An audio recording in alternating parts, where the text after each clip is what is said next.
વડોદરાના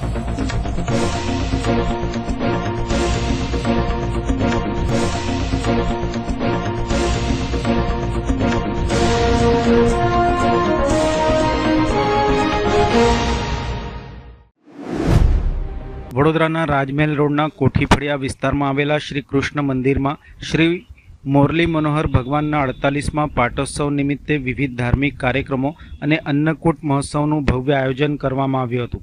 પાટોત્સવ પ્રસંગે મંદિર પરિસર ભક્તિમય વાતાવરણથી ગુંજી ઉઠ્યું હતું અને મોટી સંખ્યામાં વૈષ્ણવ ભક્તોએ ઉપસ્થિત રહી ભગવાનના આશીર્વાદ મેળવ્યા હતા. મંદિરના મહંતશ્રીઓએ જણાવ્યું હતું કે હાલમાં જ્યાં શ્રી કૃષ્ણ મંદિર આવેલું છે તે સ્થળ અગાઉ ગંગા ભારતી મહારાજની મઢી તરીકે પ્રસિદ્ધ હતું. બાદમાં અહીં શ્રી મોરલી મનોહર ભગવાન, હનુમાનજી મહારાજ તથા શ્રી ગણપતિજીની પ્રતિમાઓની પ્રાણ પ્રતિષ્ઠા કરવામાં આવી હતી. આ પવિત્ર સ્થાપનાને 48 વર્ષ પૂર્ણ થતાં વિશેષ પાટોત્સવની ઉજવણી કરવામાં આવી હતી. વહેલી સવારે 4:30 કલાકે મંગલા આરતી સાથે કાર્યક્રમનો પ્રારંભ થયો હતો. ત્યારબાદ સવારના 5:30 કલાકે પંચામૃત અભિષેક કરવામાં આવ્યો હતો, જ્યારે સવારે 6 થી 8 વાગ્યા દરમિયાન કેસર સ્નાન અને 108 કુંભના પવિત્ર જળથી અભિષેક કરવામાં આવ્યો હતો. આ દિવ્ય દર્શનનો લાભ લેવા ભક્તો મોટી સંખ્યામાં ઉપસ્થિત રહ્યા હતા.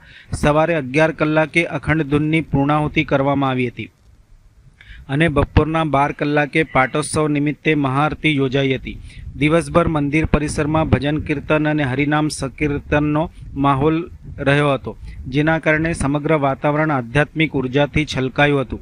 સાંજના 7 થી 9 કલાક દરમિયાન ભગવાનને અર્પણ કરાયેલા વિવિધ પ્રકારના ભોજન અને પ્રસાદ સાથે અન્નકૂટ દર્શન યોજાયા હતા. વિશેષ શણગારથી સજ્જ શ્રી કૃષ્ણના દર્શન કરવા શહેરના વિવિધ વિસ્તારોમાંથી મોટી સંખ્યામાં ભક્તો પહોંચ્યા હતા.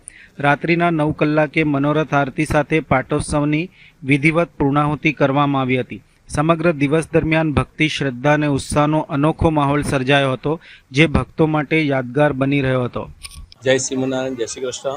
હું કિરણભાઈ પંડ્યા, આ મંદિરના મહારાજ છે. અમારે આ ત્રીજી પેઢી ભગવાનની પૂજા કરી રહી છે. આ કૃષ્ણ મંદિર પહેલાં ગંગા ભારતી મહારાજની મઢી હતી. ત્યારબાદ ત્યાં આગળ અમે મોરલી મનોહર ભગવાન તથા ગણપતિ હનુમાનજી દાદાની સ્થાપના કરી હતી, પ્રાણ પ્રતિષ્ઠા કરી હતી. એ પ્રાણ પ્રતિષ્ઠાને આજે 48 વર્ષ થયા છે. એ નિમિત્તે આજે ભગવાનનો પાઠ ઉત્સવ કરવામાં આવ્યો હતો. 16 તારીખથી 19 તારીખ સુધી વિવિધ મનોરથ કરવામાં આવ્યા હતા.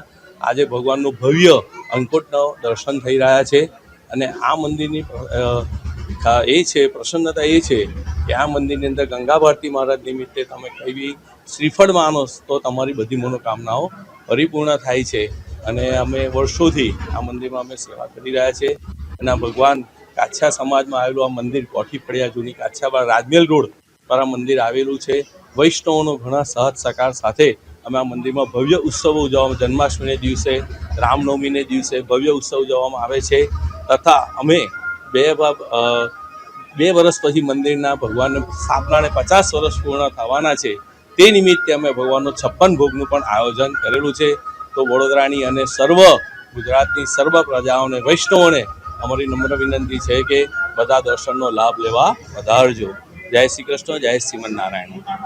મારું નામ કિરણભાઈ પંડ્યા. વડોદરા કાછિયા પટેલ જ્ઞાતિ પંચ સમસ્ત સંચાલિત શ્રી કૃષ્ણ મંદિર કોઠીફળિયામાં આવેલ શ્રી મોરલી મનોહર ભગવાનનો આજે 48મો પાઠ ઉત્સવ ખૂબ ભવ્ય રીતે ઉજવાઈ રહ્યો છે. તેમાં તારીખ 6 જૂન 2024થી તારીખ 19 જૂન 2024 સુધી વિવિધ મનોરથ તેમજ ભવ્ય અન્નકૂટનું આયોજન કરેલું. તેમાં અધિક પુરુષોત્તમ માસ નિમિત્તે તારીખ 6 જૂનથી 15 જૂન સુધી વિવિધ મનોરથ થયા.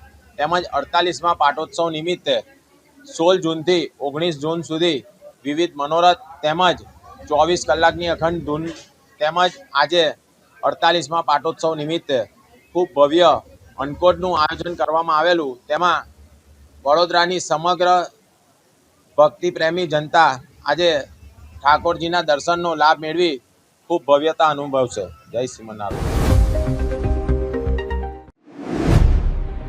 વડોદરા શહેરના માજલપુર વિસ્તાર ખાતે સાંઈ ચોકડી નજીક એક ચાલુ 4-વ્હીલર કારમાં અચાનક ભીષણ આગ લાગવાની ઘટના સામે આવી હતી. ઘટનાના પગલે વિસ્તારમાં થોડા સમય માટે અફરાતફરીનો માહોલ સર્જાયો હતો. પ્રાપ્ત વિગતો અનુસાર કાર રસ્તા પર ચાલી રહી હતી ત્યારે અચાનક તેમાં આગ ફાટી નીકળી હતી. આગની જાણ થતાં જ કારના ડ્રાઈવરે સમય સૂચકતા દાખવી વાહનને તાત્કાલિક રોડની સાઈડમાં ઊભી રાખી દીધું હતું અને પોતે સુરક્ષિત રીતે બહાર નીકળી ફાયર બ્રિગેડને જાણ કરી હતી. ઘટનાની જાણ થતાં જ ફાયર બ્રિગેડની ટીમ તાત્કાલિક સ્થળ ઉપર આવી પહોંચી હતી અને ફાયર ફાઇટરોએ પાણીનો મારો ચલાવી આગને કાબૂમાં લેવાની કામગીરી હાથ ધરી હતી. ભારે જહેમત બાદ આગ ઉપર સંપૂર્ણ કાબૂ મેળવી લેવાયો હતો. આગની ઘટનામાં કારને ભારે નુકસાન થયું હોવાનું જાણવા મળ્યું છે. જો કે ડ્રાઈવરની સતર્કતા અને ફાયર બ્રિગેડની ઝડપી કામગીરીના કારણે મોટી હોનારત ટળી હતી. સદનસીબે સમગ્ર ઘટનામાં કોઈ જાનહાનિ કે ઈજા થઈ નથી. આગ લાગવાનું ચોક્કસ કારણ હજુ સુધી જાણવા મળ્યું નથી. ફાયર વિભાગ દ્વારા આગના કારણે અંગે વધુ તપાસ હાથ ધરવામાં આવી હતી. નિમેટા વોટર ટ્રીટમેન્ટ પ્લાન્ટથી સરદાર એસ્ટેટ સુધી નવી પાણીની લાઈન નાખવાની કામગીરીમાં રોડ બદલવાની દરખાસ્તને લઈને વિવાદ ઊભો થયો છે. આ મુદ્દે સામાજિક કાર્યકર મહેન્દ્રસિંહ રાઠોડે સ્થાયી સમિતિના અધ્યક્ષને રજૂઆત કરીને દરખાસ્ત મુલતવી રાખવાની માંગણી કરી છે. તેમજ પાલિકાની કામગીરી સામે અનેક સવાલો પણ ઊભા કર્યા છે. મૂળ આયોજનના મુજબ નિમેટાથી નેશનલ હાઈવે બ્રિજ ક્રોસ કરીને આજવા ચોકડી મારફતે સીધી પાણીની લાઈન લાવવાની હતી અને તે માટે મંજૂરી પણ આપવામાં આવી હતી.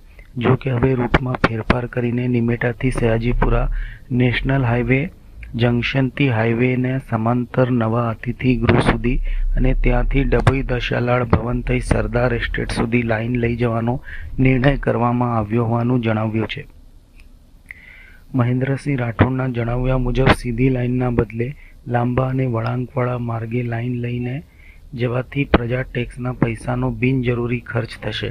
નવા રૂટમાં 3 સ્થળે 90 ડિગ્રીના વળાંકો આવતા હોવાથી પાણીના પ્રવાહ ઉપર પણ અસર થવાની શક્યતા હોવાનું પણ તેમણે જણાવ્યું હતું. ઉપરાંત આ ગ્રેવિટી આધારિત લાઈન હોવાથી રૂટ બદલવાના કારણે શહેરના પૂર્વ વિસ્તારને પૂરતા પ્રમાણમાં પાણી નહીં મળે તેવી આશંકા પણ વ્યક્ત કરવામાં આવી છે. આજવા ચોકડી બ્રિજની નીચેથી ત્રીજી પાણીની લાઈન નાખવાની મંજૂરી ન મળતા આ પરિસ્થિતિ સર્જાઈ હોવાનું પણ જાણવા મળી રહ્યું છે. સમગ્ર મામલે મહેન્દ્રસિંહ રાઠોડે નારાજગી વ્યક્ત કરતા જણાવ્યું હતું કે જાહેર નાણાંના ઉપયોગમાં પારદર્શિતા અને તકેદારી જરૂરી છે.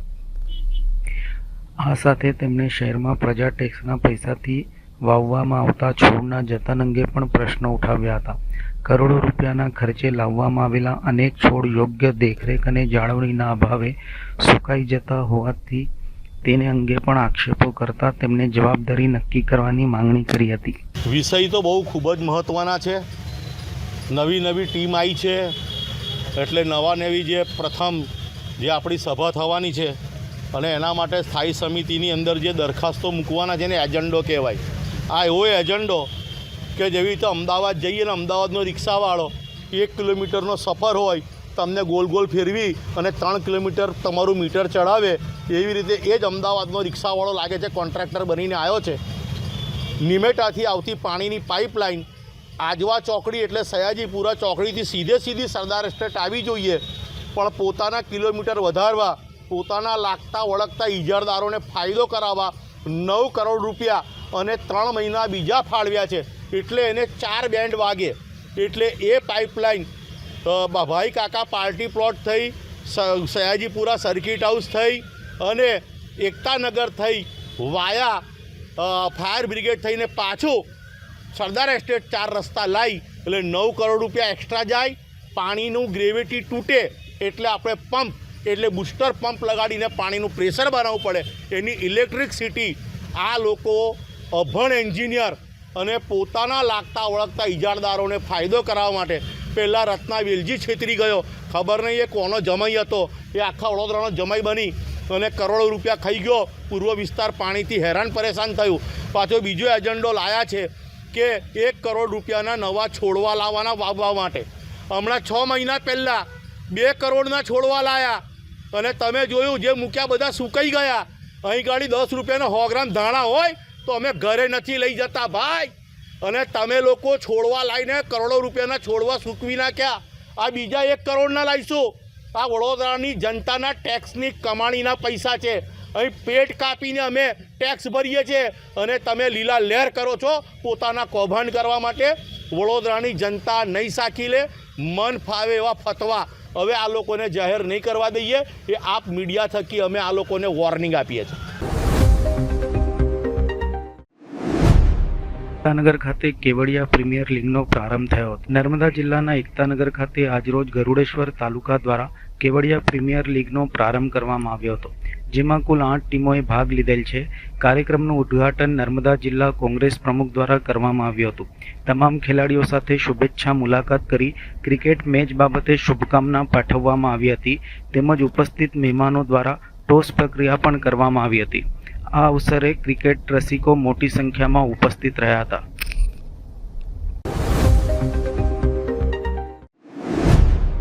વડોદરાની હરણી પોલીસને પેટ્રોલિંગ દરમિયાન મોટી સફળતા પ્રાપ્ત થઈ છે.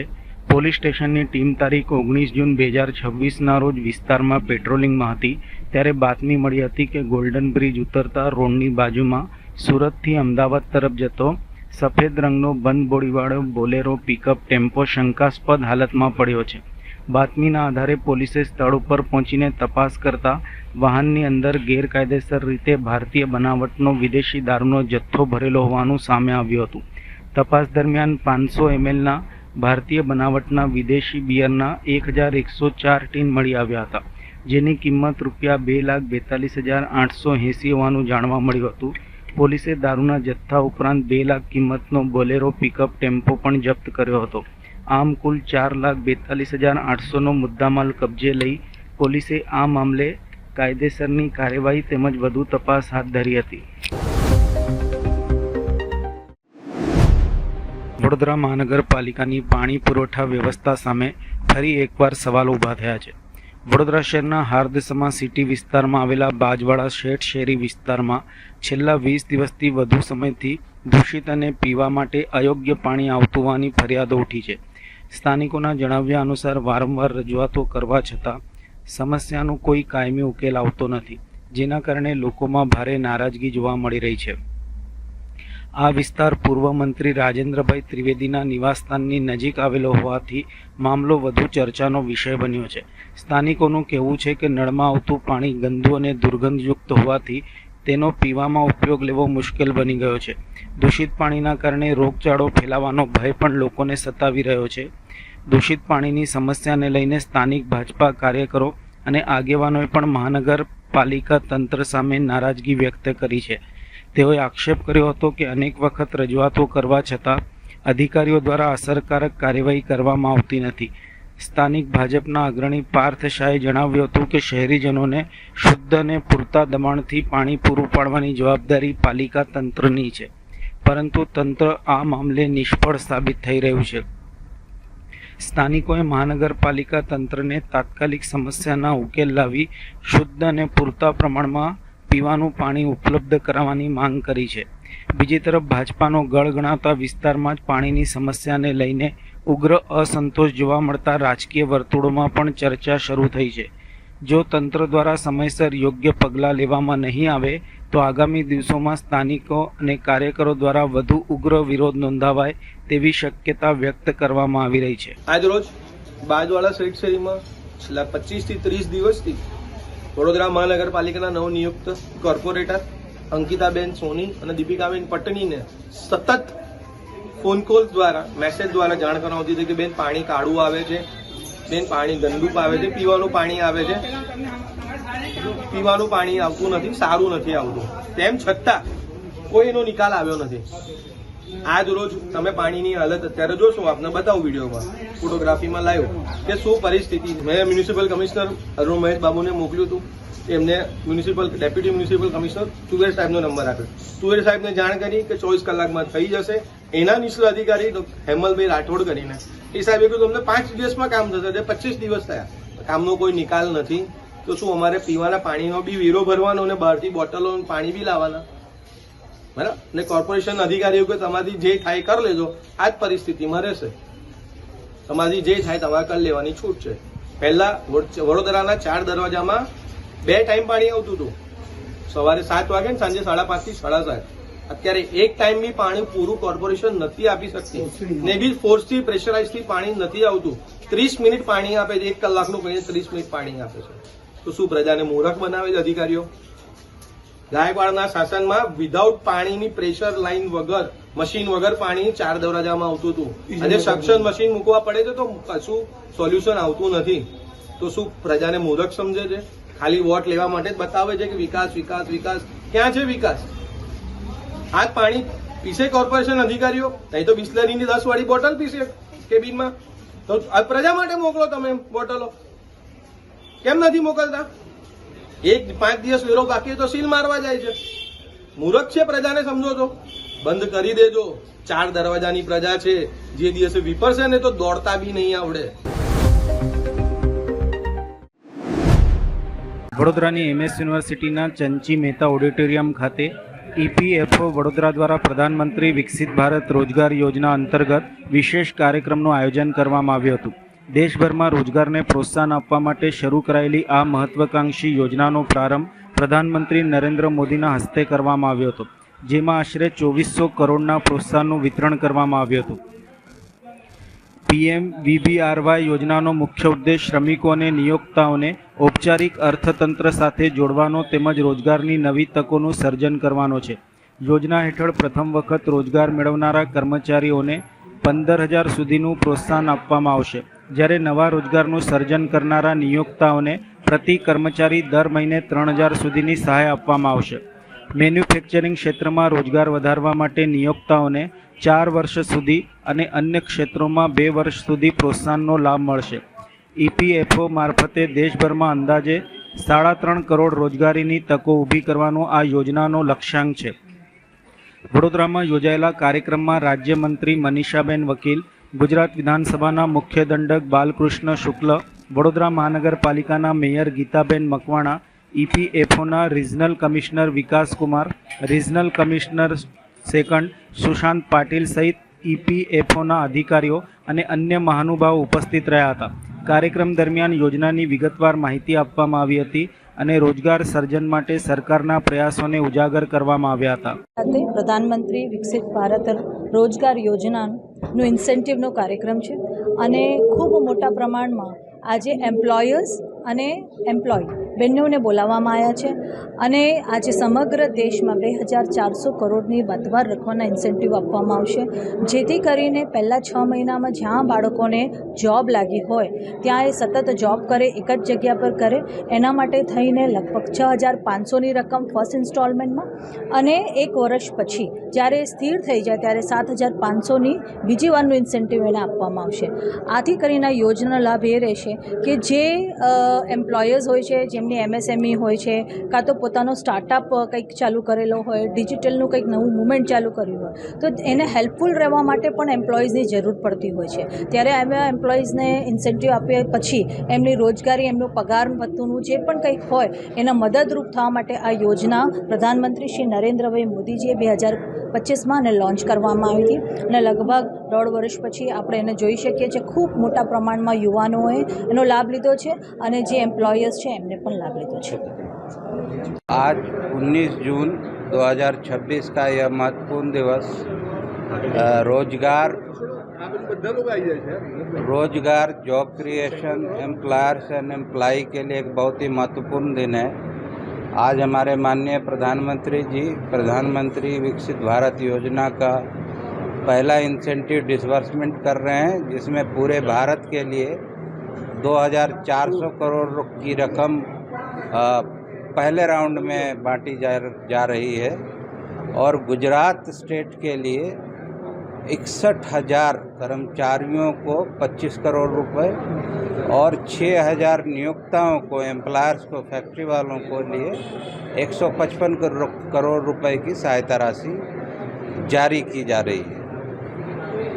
हमारा जो भारत सरकार का एक्सपेक्टेशन है, उनका विश्वास है कि हम रोजगार और रोजगार बनाने वाले नियोक्ताओं के इस सपोर्ट से इस परियोजना के, इस योजना के समयावधि जो कि 2 साल है जनरल लोगों के लिए और मैन्युफैक्चरिंग सेक्टर के लिए 4 साल है, इसमें हम 3.29 करोड़ रोजगार सृजित कर पाएंगे, जिसमें 1.92 करोड़ फर्स्ट टाइमर्स होंगे।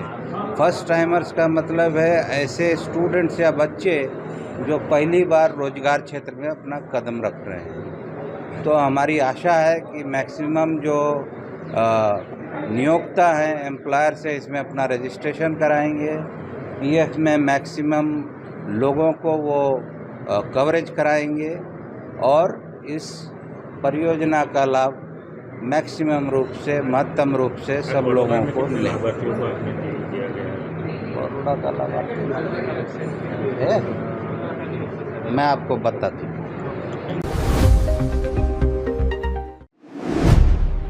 સંકલનની બેઠક દરમિયાન ઉપસ્થિત રહેલ ડભોઈના ધારાસભ્ય શૈલેષભાઈ મહેતાએ જણાવ્યું હતું કે સંજીવાડા ખાતે વહેતું નર કરીને એક સ્કીમમાં બિલ્ડરે બંધ કરી તેની ઉપર પ્લોટિંગ પાડી દીધું.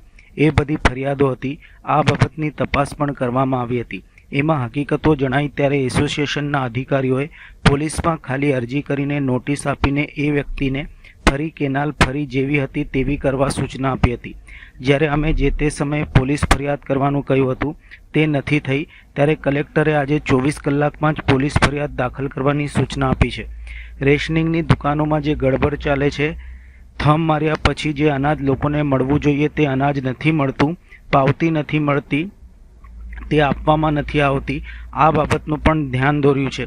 એ માટે પણ એક પુરવઠા સિવાયના અધિકારીઓની ટીમ બનાવી રેડો પણ કરવાની સૂચના અપાઈ છે. સાઠોદ અને નવા મારવા ખાતે માટી ખનનની જે ફરિયાદો થઈ છે તે બાબતનું ધ્યાન દોરાયું છે.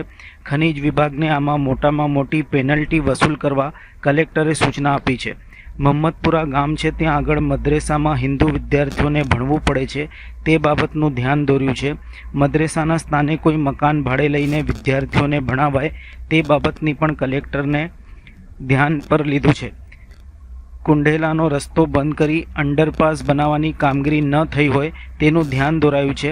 કલેક્ટર તરફથી હકારાત્મક પ્રતિસાદ મળ્યો છે, તેમનો આભાર માનું છું તેમ ધારાસભ્ય શૈલેષભાઈ મહેતાએ જણાવ્યું હતું. દેગુવાડા ખાતે બેતુન નૂર કરીને જે સ્કીમ છે એ બિલ્ડરે આખી એસએસએનએલની કેનાલ બંધ કરી દીધી ને એની પર પ્લોટિંગ પાડી દીધું ને એ બધી જે ફરિયાદ હતી આ બાબતની તપાસ પણ કરવામાં આવી. એમાં હકીકતો જણાઈ ત્યારે એસએસએનએલના અધિકારીઓએ પોલીસમાં ખાલી અરજી કરીને નોટિસ આપીને એ વ્યક્તિને ફરી કેનાલ જેવી હતી એવું કરવાની સૂચના આપી છે. જ્યારે અમે પોલીસ ફરિયાદ કરવાનું કીધું હતું જે તે સમયે એ નથી થઈ ત્યારે કલેક્ટર આજે 24 કલાકમાં જ પોલીસ ફરિયાદ દાખલ કરવાની સૂચના આપી છે. રેશનિંગની દુકાનોમાં જે ગડબડ ચાલે છે, થંભ માર્યા પછી જે અનાજ મળવું જોઈએ લોકોને અનાજ નથી મળતું, પાવતી નથી આપવામાં આવતી, આ બાબતનું ધ્યાન દોર્યું છે. એ માટે પણ એક પુરવઠા સિવાયના અધિકારીઓની ટીમ બનાવીને રેડો પણ કરવાની સૂચના આપવામાં આવી છે. સાઠોદ અને નવા માળવા ખાતે માટી ખનનની જે ફરિયાદો છે એ બાબતનું ધ્યાન દોરવામાં આવી છે અને ખાણ ખનિજ વિભાગને આમાં મોટામાં મોટી પેનલ્ટી વસૂલ કરવા કલેક્ટરે સૂચના આપી છે. અમારે ત્યાં હિંમતપુરા ગામ છે ત્યાં આગળ મદ્રેસામાં હિન્દુ વિદ્યાર્થીઓએ ભણવું પડે છે તે બાબતનું ધ્યાન દોર્યું છે અને મદ્રેસાની જગ્યાએ કોઈક મકાન ભાડે લઈને વિદ્યાર્થીઓને ભણતર આપવામાં આવે એ બાબતનું પણ કલેક્ટરે ધ્યાન પર લીધું છે. કારણ કે હિન્દુ ધર્મનો વિદ્યાર્થી મદ્રેસામાં મુસ્લિમ ધર્મનું શિક્ષણ આપવામાં આવે ત્યાં જઈને ભણે એ ખૂબ જ ગંભીર બાબત હોય, આ બાબતનું પણ ધ્યાન દોરવામાં આવ્યું છે. કુંઢેલાનો જે રસ્તો બંધ કરીને અંડરપાસ બનાવવાનો તો 1 વર્ષથી એમાં કોઈ કામગીરી ના થઈ હોય એનું ધ્યાન દોરવામાં આવ્યું છે. જો 15 દિવસમાં એ લોકો કામગીરી નહીં શરૂ કરે તો કલેક્ટરે એનઓસી પાછું લઈને એ રસ્તો લોકો માટે ચાલુ કરવાની પણ સૂચના આપી છે. એટલે કલેક્ટર તરફથી ખૂબ જ હકારાત્મક અમને પ્રતિસાદ મળ્યો છે. હું એમનો આભાર પણ માનું છું અને આ તમામ ગંભીર પ્રશ્નો છે એને ગંભીરતાથી લેવા. વડોદરા કલેક્ટર કચેરી ખાતે સંકલનની બેઠક મળી હતી. કલેક્ટર અનિલ ધામલિયાના અધ્યક્ષસ્થાને આજરોજ સંકલનની બેઠક મળી હતી. આ બેઠકમાં ધારાસભ્યો અધિકારીઓ ઉપસ્થિત રહ્યા હતા. બેઠકમાં સયાજીગંજ વિધાનસભાના ધારાસભ્ય કેયુર રોકડિયાએ કરેલ રજૂઆત સંદર્ભે જણાવ્યું હતું કે આજે બેઠકમાં કલેક્ટરશ્રીને બે વાતને લઈને ધન્યવાદ આપ્યા છે કે સયાજીગંજ વિધાનસભાનું હોમિયોપેથી અને આયુર્વેદિક ક્લિનિક જે સરકાર પાસે છેલ્લા વર્ષથી માંગણી હતી, જે ટેન્ડર પ્રોસેસ થઈ હવે શરૂ થવાના આરે છે. કેટલાક દબાણો તોડવાના છે અને આવના વીકમાં ખાતમુહૂર્ત કરીને ઝડપથી કરી શકવાના છે. એવું જ બીજું કામ હતું લક્ષ્મીપુરા સબ ડિવિઝનમાં, જે વારંવાર ફોલ્ટ થાય છે, લાઇટો જતી રહે છે. જે લક્ષ્મીપુરા ગોરવાનો વિસ્તાર છે એની અંદર લાઇટો જવાની વારંવાર ઘટના બનતી હતી. ત્યારે છેલ્લા વર્ષથી એની પણ માંગણી કરતા હતા. ત્યારે જેટકો દ્વારા કોર્પોરેશનમાં અંતિમ તબક્કામાં એ અંકોડિયા ખાતે સબ ડિવિઝનમાં નવું ઊભું થઈ શકે એના માટેનો પ્રોસેસ છે તે પૂર્ણ થયો છે. ટૂંક જ સમયમાં ત્યાં પણ પૈસા ભરીને જમીન ફાળવણી થશે. ત્યાં પણ કામ ચાલુ કરીને માર્ચ 2027 સુધીમાં આ કામ પૂરું થાય અને આવતા ઉનાળામાં આવી લાઇટો જવાની ઘટના ખૂબ ઓછી થઈ જાય એ દિશામાં પણ કલેક્ટરશ્રીનો આભાર વ્યક્ત કર્યો છે. હરિપુરા ગામનો એક પ્રશ્ન હતો જ્યાં 150થી વધુ મકાનોના રાશન કાર્ડ બંધ કરી દેવામાં આવ્યા હતા. ત્યાં હવે સ્પેશિયલ કેમ્પ કરીને રાશન કાર્ડ KYC કરી આધાર કાર્ડ કેમ્પ કરી એ ભાગની અંદર પુનઃ રાશન મળતું થાય એ દિશાની અંદર પ્રયત્નો કરાશે. કલેક્ટરની જમીન ઉપર ઝૂંપડપટ્ટી આવેલીઓ છે. ઝૂંપડપટ્ટી ફ્રી વિસ્તાર બનાવવા સર્વે મકાન આપવા પડે તે માટે સર્વે થાય અને કોર્પોરેશન સ્પેશિયલ દરખાસ્ત કરી કલેક્ટર એમાં વિનામૂલ્યે અથવા નહિમત મૂલ્યે આ જગ્યા મેળવી PMAY દ્વારા લોકોને મકાન મળે એ દિશામાં માંગણી કરી છે. ST ડિપાર્ટમેન્ટ માટેની જગ્યા જે રેસકોર્સ વિસ્તારમાં આવેલી છે ત્યાં નવું બસ સ્ટેન્ડ મળે તેવું આજે પ્રથમ વખત રજૂઆત કરવામાં આવી છે. જે અમારો હરિપુરા ગ્રામનો પ્રશ્ન હતો, ત્યાં 150થી વધુ મકાનોના રાશન કાર્ડ બંધ કરી દેવામાં આવ્યા હતા. ત્યાં હવે સ્પેશિયલ કેમ્પ કરીને રાશન કાર્ડ KYC આધાર કાર્ડ કેમ્પ કરીને એ ભાગની અંદર પણ આ લોકોને પુનઃ રાશન મળતું થાય એ દિશાની અંદર પ્રયત્ન કરવામાં આવનાર છે. અમારી નવી 2 માગણીના આધાર પર, એટલે કે સયાજીગંજ વિધાનસભામાં મોટા ભાગની કલેક્ટરની જમીન પર ઝૂંપડપટ્ટી આવી છે. હવે સયાજીગંજ વિધાનસભામાં ઝૂંપડપટ્ટી મુક્ત વડોદરા શહેર જો આપણે બનાવવું હોય તો એમને બધાને મકાન ફાળવવા પડે.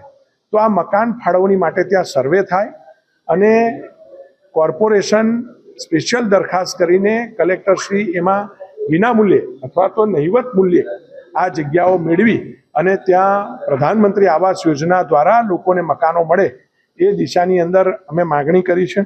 અને એવું જ ટ્રાઇડન્ટ કોમ્પ્લેક્સની બાજુમાં ST વિભાગની જગ્યા આવી છે, ત્યાં નવું બસ સ્ટેન્ડ મળે એવી આજે પ્રથમ વખત અમે રજૂઆત કરી છે. એનો સર્વે થાય, સરકારમાં રજૂઆત થાય અને આજથી એની માગણી આજે અમે કરી છે કે ભાગ પર જે જૂના આવાસ છે એને તોડીને ત્યાં જગ્યા ખુલ્લી કરીને પશ્ચિમ વિસ્તારમાં એક નવું બસ ડેપો ઊભું કરી શકાય એ દિશાની અંદર આજે અમે માગણી કરી છે. અધ્યક્ષસ્થાને આજે સંકલનની બેઠક મળી હતી. તેમાં કરજણના ધારાસભ્ય અક્ષય પટેલે રજૂઆત કરી હતી, જેમાં અત્યારે ખેડૂતોને લાઇટની જરૂર હોય, ઉનાળામાં જે મેન્ટેનન્સ કરવાનું હોય તે કરી ન શક્યા, જેના કારણે વારંવાર વીજ પુરવઠો ખોરવાય છે. જે રીતે પોર GIDCમાં ઇલેક્ટ્રિસિટી વારંવાર ખોરવાતી હોય છે. ઘણા બધા ખેડૂતોને ગામડાઓની જે ફરિયાદો હતી એના અનુસંધાને તાત્કાલિક ધોરણે એનું મેન્ટેનન્સ કરી પૂરી વીજળી મળે એ માટેની રજૂઆત કરતા તમામ અધિકારીઓને સૂચના અપાઈ હતી.